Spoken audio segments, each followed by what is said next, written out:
शेख हसीना जिसने अपने देश को 15 साल तक लीड किया, एक ऐसी नेता जो कि बांग्लादेश की लंबे समय तक प्रधानमंत्री रही, एक ऐसी नेता जिसकी 19 बार हत्या का प्रयास किया गया, लेकिन उसके बावजूद उसने अपने आप को जीवित बचाए रखा था।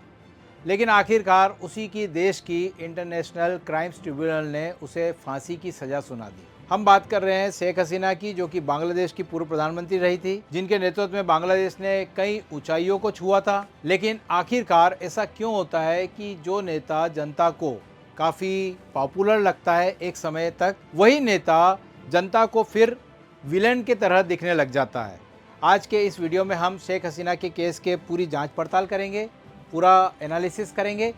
इसके साथ ही साथ ये भी देखेंगे कि शेख हसीना के जैसे और इंटरनेशनल लेवल पर कितने ऐसे नेता हुए जो कि अपने देश में एक समय तक पॉपुलर रहे थे, लेकिन बाद में उनको तानाशाह बताकर जनता ने किस तरह से हटाया था या फिर उन्हें अमेरिका के द्वारा हटाया गया था। चलिए सबसे पहले आते हैं न्यूज़ पर। बांग्लादेश की पूर्व प्रधानमंत्री शेख हसीना जी को वहां की कोर्ट इंटरनेशनल क्राइम्स ट्रिब्यूनल के द्वारा फांसी की सजा दी गई। इंटरनेशनल क्राइम्स ट्रिब्यूनल ये वो कोर्ट है जिसका गठन 1971 के युद्ध के परिप्रेक्ष्य में किया गया था।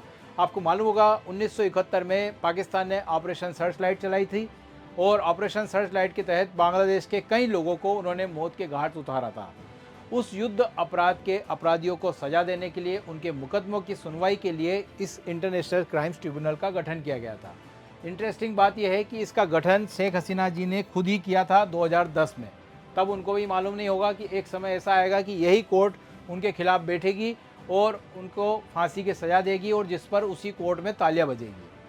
अब इंटरनेशनल शब्द यहाँ पर आया तो कई लोग कंफ्यूज हो रहे हैं कि ये कोई इंटरनेशनल लेवल की कोर्ट होगी। तो इंटरनेशनल लेवल की कोर्ट नहीं है। इंटरनेशनल कोर्ट जिसे हम जानते हैं जो नीदरलैंड के हेग में है, उसका गठन संयुक्त राष्ट्र संघ के चार्टर के तहत किया गया था। और इंटरनेशनल कोर्ट जो हेग वाली है वो देशों के बीच के विवादास्पद मामलों को सुनती है ना, लोगों के मामले नहीं सुनती है।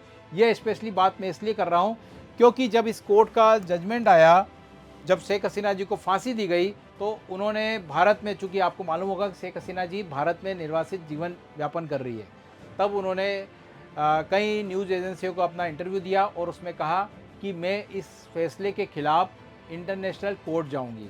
तो यहाँ पर मैं बता देता हूँ कि इंटरनेशनल कोर्ट इस तरह के मामले जनरली नहीं सुनता है। बांग्लादेश की इस कोर्ट ने शेख हसीना को क्राइम अगेंस्ट ह्यूमैनिटी का दोषी पाया, यानी कि मानवता के खिलाफ अपराध के लिए दोषी पाया। लेकिन यहाँ पर मैं आपसे एक क्वेश्चन पूछना चाहूँगा कि अगर कोई हुड़दंगियों की भीड़ आंदोलन कर दे या सरकारी सार्वजनिक संपत्ति की तोड़फोड़ करे, तो उस परिप्रेक्ष्य में सरकार को क्या करना चाहिए? जो काम कोई भी देश की सरकार करती वही शेख हसीना जी ने किया था। लेकिन कोर्ट ने आखिरकार ऐसा माना कि शेख हसीना जी ने मानवता के खिलाफ अपराध किया है, इसलिए उन्हें उसके लिए सज़ा दी। अच्छा, यहाँ पर सज़ा के लिए केवल शेख हसीना को ही नहीं चुना, उनके जो सहयोगी थे, जिसमें कि उनके पूर्व गृह मंत्री असदुज़्मान खान और पुलिस प्रमुख अब्दुल्ला अल मामून को भी सज़ा दी गई है। देखिए, कोर्ट ने शेख हसीना जी को सज़ा तो सुना दी, लेकिन उन पर आरोप क्या क्या थे? तो आरोप मुख्यतः उन पर 5 लगाए गए थे, जिसमें से अगर हम बात करें तो सबसे पहला आरोप था उन पर भड़काऊ बयान को लेकर कि 14 जुलाई 2024 को उन्होंने कुछ भड़काऊ बयान दिए थे जिससे हिंसा भड़क गई थी। दूसरा मुख्य आरोप था उन पर कि हेलीकॉप्टर और ड्रोन के साथ उन्होंने आंदोलन को कुचला था। शेख हसीना पर यह आरोप लगाया गया है कि उन्होंने विरोध प्रदर्शनों को कुचलने के लिए हेलीकॉप्टर, ड्रोन, लाइव गोला बारूद का प्रयोग का आदेश दिया। इसके अलावा तीसरा आरोप था रंगपुर में अबू सईद की हत्या का। आपको मालूम होगा जब आंदोलनकारियों ने जिस तरह से एक के बाद एक हमले किए थे सार्वजनिक संपत्तियों पर, तो उसी दरमियान 16 जुलाई 2024 को रंगपुर के बेगम रुकैया विश्वविद्यालय के बाहर एक छात्र था अबू सईद, जो कि निहत्था था और उस पर बिल्कुल पास से आकर जिस तरह से उसकी गोली मारकर हत्या करी गई थी, तो ये भी एक मुख्य आरोप था। और आपको मालूम होगा इसके बाद में आंदोलन और ज़्यादा भड़क गया था। इसके अलावा चौथा आरोप था चंखार पुल में जो छात्रों की मौतें हुई थी, उसका भी दोषी शेख हसीना को ही माना गया। इसके अलावा पांचवा जो सबसे खतरनाक आरोप था शेख हसीना पर, वो था अशुलिया हत्या के लिए। आपको मालूम होगा कि 5 अगस्त को अशुलिया में 6 लोगों को गोली मारी गई। इसके अलावा कई लोगों को जिंदा भी जला दिया गया था। देखने में तो ये पांचों आरोप काफ़ी गंभीर किस्म के लग रहे हैं, लेकिन अभी भी हम किसी नतीजे पे नहीं पहुंचते हैं, क्योंकि इसमें केवल एक तरफ से ये सुनवाई हुई है। शेख हसीना इसमें उनको अपना पक्ष रखने का मौका नहीं मिला है, न ही उनके सहयोगियों को अपना पक्ष रखने का मौका मिला है, तो अभी हम प्रॉपर तरीके से कोई जजमेंट नहीं दे सकते। अच्छा, शेख हसीना के इस मामले को देखते हुए मुझे विश्व में कुछ और ऐसे मामले याद आए, जिसमें से एक प्रमुख मामला था, ये आप स्क्रीन पर देख रहे हो, परवेज मुशर्रफ साहब। ये पाकिस्तान के सेना प्रमुख थे एक समय में, कारगिल के युद्ध के दोषी पाए गए थे, है ना। भारत के खिलाफ इन्होंने काफ़ी तरह का हथकंडे अपनाए थे, लेकिन आखिरकार क्या हुआ था कि वहाँ की सरकार से इनकी अनबन हुई थी और फिर ये भी निर्वासित जीवन बिताने के लिए कहाँ भाग गए थे, दुबई। और फिर इनकी एब्सेंस में पाकिस्तान में इनके खिलाफ एक केस चला था, कोर्ट केस, और इस कोर्ट ट्रायल में इन पर कई सारे आरोप लगे थे। उसके बाद इनको फांसी की सज़ा दी गई थी, लेकिन ये बात अलग है कि फांसी इनको दी नहीं गई थी, दुबई में ही इनकी डेथ हो गई थी। फिर इसके अलावा अगर हम देखें तो ऐसे कई और सैन्य शासक थे या कई शासक ऐसे थे जो कि अपने देश में एक समय में शेख हसीना या शेख हसीना से भी ज़्यादा पॉपुलर थे, लेकिन उनका अंत काफ़ी बुरा हुआ। जैसे कि एक और नाम सामने आता है सद्दाम हुसैन का, जो कि इराक़ के तानाशाह जाने जाते हैं। हालांकि सद्दाम हुसैन ने इराक़ को कई ऊंचाइयों पर पहुंचाया था, लेकिन यहाँ पर अमेरिका के इन्वॉल्वमेंट के कारण सद्दाम हुसैन को भी अपनी जान से हाथ धोना पड़ा था। इसके अलावा एक और शासक को हम जानते हैं गद्दाफ़ी के नाम से, जो कि लीबिया के शासक थे, काफ़ी पॉपुलर थे। उन्होंने लीबिया को ऑयल का किंग बनाया था, है ना, काफ़ी तरक्की करवाई थी लीबिया की, लेकिन वहाँ पर भी अमेरिका का इन्वॉल्वमेंट हुआ था। आपको अरब स्प्रिंग की घटना याद होगी, 2011 के आसपास ये अरब स्प्रिंग की घटनाएं चली थी। तो अमेरिका के इन्वॉल्वमेंट के कारण और नेटो की सेना के इन्वॉल्वमेंट के कारण गद्दाफ़ी को भी अपनी जान से हाथ धोना पड़ा था। इसके अलावा अगर हम बात करें तो पाकिस्तान के एक और पूर्व सैन्य शासक थे जुल्फ़िकार अली भुट्टो, जिनको फांसी की सज़ा दी गई थी। इसके अलावा लाइबेरिया के शासक थे चार्ल्स टेलर, इनको भी, अब ये फ़िलहाल जेल में है, लेकिन ये भी अपने समय के काफ़ी पॉपुलर नेता रहे अपने देश में। फिर उसके बाद में रोमानिया के निकोलस चाउशेस्कू, ये भी अपने देश में काफ़ी पॉपुलर रहे थे, कम्युनिस्ट नेता रहे। इनकी बीवी और इनको दोनों को अरेस्ट कर दिया गया और सज़ा दी गई।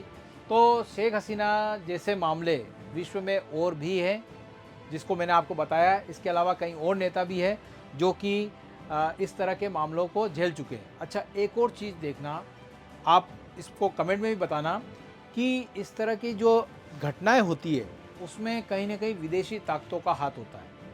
जैसे कि मैंने सद्दाम हुसैन वाली घटना बताई, गद्दाफ़ी वाली घटना बताई, है ना, उनमें कहीं ना कहीं अमेरिका का इन्वॉल्वमेंट रहा है। अगर हम यहाँ बांग्लादेश की बात करें तो बांग्लादेश में मोहम्मद यूनुस, जिनको नोबेल पुरस्कार मिला था, और एक और बात बता दूं कि नोबेल पुरस्कार देने में भी कई तरह की राजनीति इन्वॉल्व होती है। अभी हाल ही के आप नोबेल शांति पुरस्कार को देख लो, किसको दिया गया, वेनेजुएला की मारिया कोरिना को दिया गया, है ना। और मारिया कोरिना जो है अपनी सरकार के खिलाफ अमेरिका के समर्थन से लड़ाई लड़ रही है, ठीक है। ठीक वैसा ही मोहम्मद यूनुस के साथ हुआ। मोहम्मद यूनुस ने भी क्या किया कि एक तरह से अमेरिका का इन्वॉल्वमेंट है, अब पाकिस्तान भी सपोर्ट में आ गया है ना, और वो क्या करा, उसने अपने ही देश में एक तरह का आंदोलन चलवाया। और जो नेता शेख हसीना, जिसने बांग्लादेश को ऊंचाइयों पर पहुंचाया था, आपको मालूम होगा कि शेख हसीना के पिता मुजीबुर रहमान बांग्लादेश के संस्थापक थे। उनकी बेटी शेख हसीना जब प्रधानमंत्री बनी 2009 से 2024 तक, अपने प्रधानमंत्री के कार्यकाल के दौरान उन्होंने बांग्लादेश को गारमेंट के क्षेत्र में, कपड़ों के क्षेत्र में विश्व में दूसरा सबसे बड़ा निर्यातक बना दिया था। इवन एक समय ऐसा आ गया था कि भारत के साथ बिल्कुल क्लोज फाइट चल रही थी जीडीपी के मामले में, है ना। तो उस तरीके से तरक्की कर रहा था बांग्लादेश। लेकिन अमेरिका का इन्वॉल्वमेंट कहें हिडन रूप से कई बार कई देशों में देखा गया है। इस तरह की घटनाओं को पर्दे के पीछे से वो अंजाम देते हैं और फिर बाद में क्या होता है उस देश का आपको सबको नतीजा मालूम है। अच्छा, यहाँ पर जो अंतर्राष्ट्रीय षड्यंत्र की बात मैंने अभी करी है अमेरिका के परिप्रेक्ष्य में, तो यहाँ पर एक और किस्सा आपसे शेयर करना चाहूँगा कि अभी ताइवान और चाइना के बीच में विवाद की खबरें आप लगातार पढ़ते रहते हैं, लेकिन चाइना और ताइवान का विवाद अभी फ़िलहाल कंट्रोल अवस्था में है। लेकिन कुछ दिनों से क्या हो रहा है कि अमेरिका और जापान में जिस तरह से दोस्ती और ज़्यादा गहरी होती जा रही है, और जापान में अभी आपको मालूम होगा नई प्रधानमंत्री बनी है, ये थोड़ी सी एग्रेसिव मोड वाली है। और जापान का इन्वॉल्वमेंट अमेरिका के थ्रू अब क्या हो रहा है, ताइवान में बढ़ता जा रहा है। और ताइवान ने अभी थोड़े दिन पहले एक स्टेटमेंट दिया है कि ताइवान पर चाइना के अटैक करने की संभावना तो फ़िलहाल 20% है, लेकिन अगर जापान का इसी तरीके से इन्वॉल्वमेंट ताइवान वाले हिस्से में बढ़ता जाएगा, ताइवान के प्रति बढ़ता जाएगा, तो ये हमले की आशंका जो चाइना के द्वारा 20% की थी वो 10,000% की हो जाएगी। क्योंकि आपको मालूम होगा कि चाइना के साथ जापान के ऐतिहासिक जो अनुभव है वो बहुत पुराने हैं और बहुत ज़्यादा दमनकारी रहे, क्योंकि जापान ने चाइना के लोगों का काफ़ी बड़े स्तर पर दमन किया था और चाइना की मेमोरी में ये कहीं ना कहीं बात फिट है जापान को लेकर। तो ये एक किस्सा है जो आने वाले समय में पर्दे पर आपके सामने नज़र आने लग जाएगा, क्योंकि अभी तो ये पर्दे के पीछे की कहानी चल रही है। लेकिन मैं आपको यह बताता चल रहा हूँ कि इस तरीके से जो अंतर्राष्ट्रीय षड्यंत्र होते हैं वो धीरे धीरे स्लो मोशन में चलते रहते हैं और फिर एक दिन अचानक ये शेख हसीना वाले जैसे मामले के जैसे हमारे सामने आके प्रकट हो जाते हैं। तो ये तो था हमारा आज का वीडियो। अगर ये वीडियो अच्छा लगा है आपको तो प्लीज़ इसे लाइक करिए, अपने दोस्तों में शेयर करिए, और इसी तरह के करंट अफेयर के डेप्थ एनालिसिस वाले वीडियो को देखने के लिए प्लीज़ हमारे चैनल को सब्सक्राइब करिए। Thank you.